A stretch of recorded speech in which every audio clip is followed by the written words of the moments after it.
happening now is Karen is positioning the wing for me. You know, when you have these quartering tailwinds, it's really nice to have a wing runner for the first 50 feet or so when you don't have very good control going. So she's going to hold that upwind wing low for me. The tow pilot sees that she's at the wing, so he's taking the slack out of the rope. Here we go.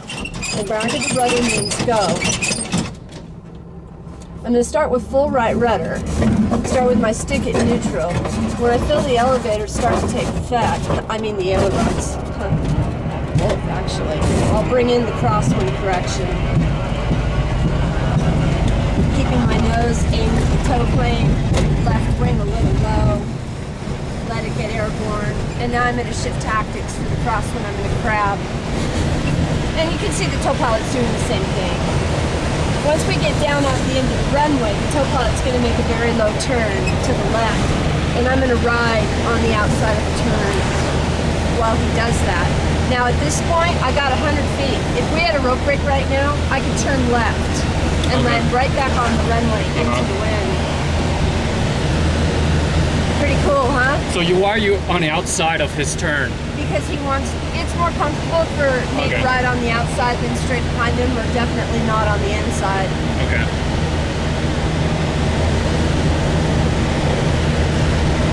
Oh, nice. There's actually a couple different styles that the glider pilots use for turning position. We favor the outside of the turn here at SkySailing.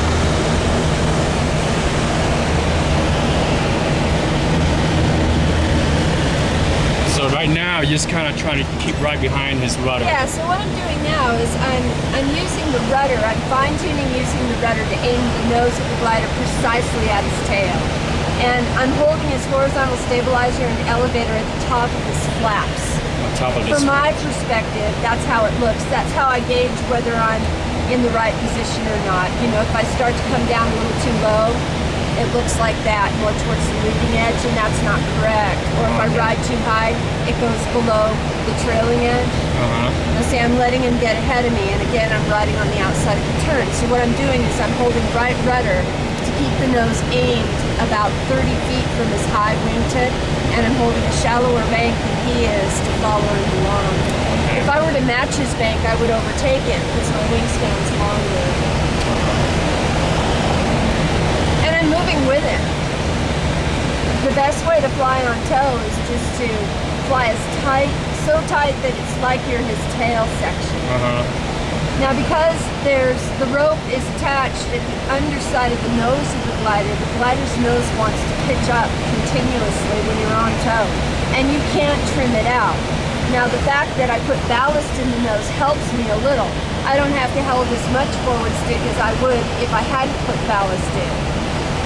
Or, if you were more like a 245-pound guy, then it would be even less. But right now I'm holding a significant amount of forward pressure to keep the glider from pitching up.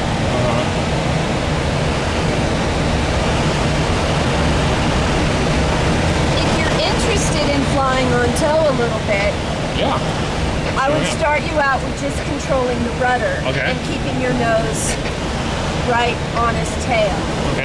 Would you like to try it? Sure, I'll try it. Okay, you have the rudder. Now while you're playing with that, I'm watching the variometer, which is the instrument all the way on the right. It measures rate of climb and rate of descent. This one reads in hundreds of feet per minute. Average rate of climb on tow behind this particular tow plane is about 400 to 500 feet per minute. So when we feel a bump and we get a high reading, like right now, that means we're in a little bit of rising air. But I'm looking for a really high reading. I'm looking for 8 to 10. 8 to 10 is a worthy thermal. 6 is just a small thermal. The other thing too is I'm watching the altitude. You know, I'm not going to be interested in releasing in a thermal down low unless I'm really, really sure it's a very good one and that I can climb. I'm more likely to hold out for something else when we're higher. See that little bounce that we did just a moment ago? That was actually pretty good, but we're not very high. We're only 2,000 feet, and we're pushing 3-4 miles from the airport, so we're going to wait. Now I'm going to steer the tow pilot. I have the controls. I have You have the the rudder. controls. I'm going to get him to turn to the right by changing my position. Notice how I've lined up his tail wheel with his right main wheel. Ah. And I'm holding horizontal at the top of his flaps. Now he can feel that, He right? can feel that. Plus, it's got mirrors on the side of the cockpit, so he's watching me. You know, he feels us change position. By the way, you feel that? Yeah. That's a good thermal. That's almost, I'm thinking about. 10 right there. That's worth.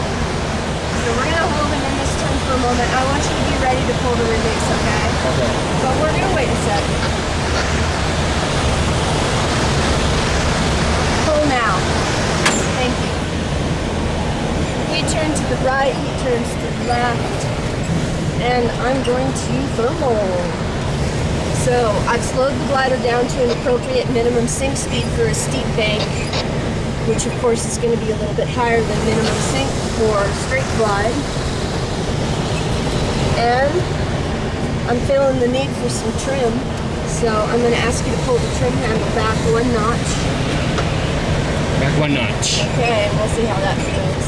Notice the rate of climb? Yeah. Yeah. So the technique for thermaling is to fly a steepish turn within the confines of the lift. And, you know, if you could see a thermal, it might look like a dust devil or a small tornado. Oh. And they're skinny. So in order to stay within the confines, you do have to go at least 40 degrees of bank.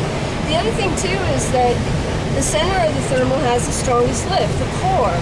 So even though the wing loading increases as you increase bank, it's worth it to fly a steep turn within the core rather than a shallower bank on the outside edges.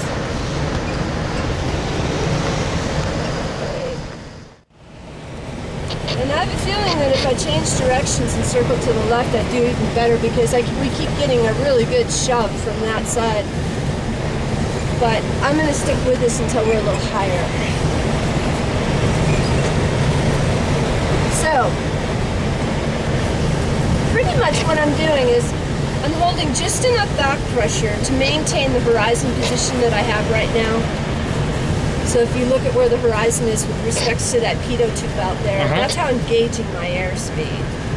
So I'm not even looking at the airspeed indicator. Now, I know the horizon is mountainous, but you can cut a line with your eyes. Yeah, yeah. So just enough back pressure to maintain that pitch attitude, just enough top aileron to keep from overbanking. And this thing's got a really long wingspan, so I have to hold top aileron.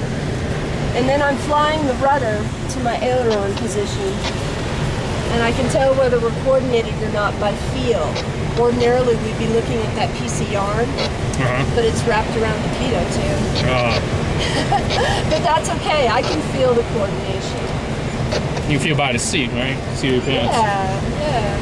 So I'm going to take it up another 500 feet if I can, and then I'll have you fly it a bit. Okay. Pretty interesting, huh? Oh, yeah. Well, look at that. 600 feet per minute rate of climb. That's pretty good. You got the yarn back. Oh, there we go. Okay, so the yarn is called a yaw string, and it gives us, it shows us how we're moving through the air mass. It's a relative wind indicator. So if you're using this for flying, for checking your coordination, if the tail end of the string goes in one direction, you gently give it rudder pedal in the opposite direction. All right. Kind of like opposite of the turn coordinator. Yes. Step on the ball. It's step on the ball. In fact, a lot of pilots, you know, they get confused at first when they're using a yaw string if they're used to the slip speed.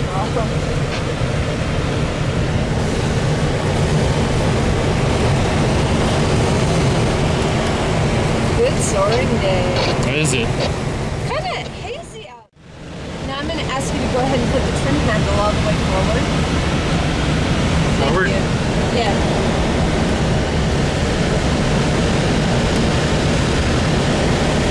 And I'm going to land on the asphalt because it's more convenient for me.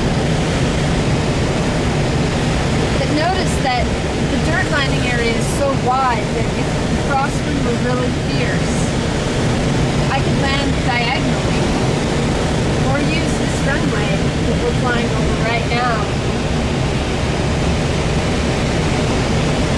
A diagonal runway if I needed to. But it is a pretty strong crosswind. the nice long wingspan that the glider has, you don't have to use as much wing low as you would in an airplane with a shorter wingspan. Notice that I wasn't aiming for the end of the runway.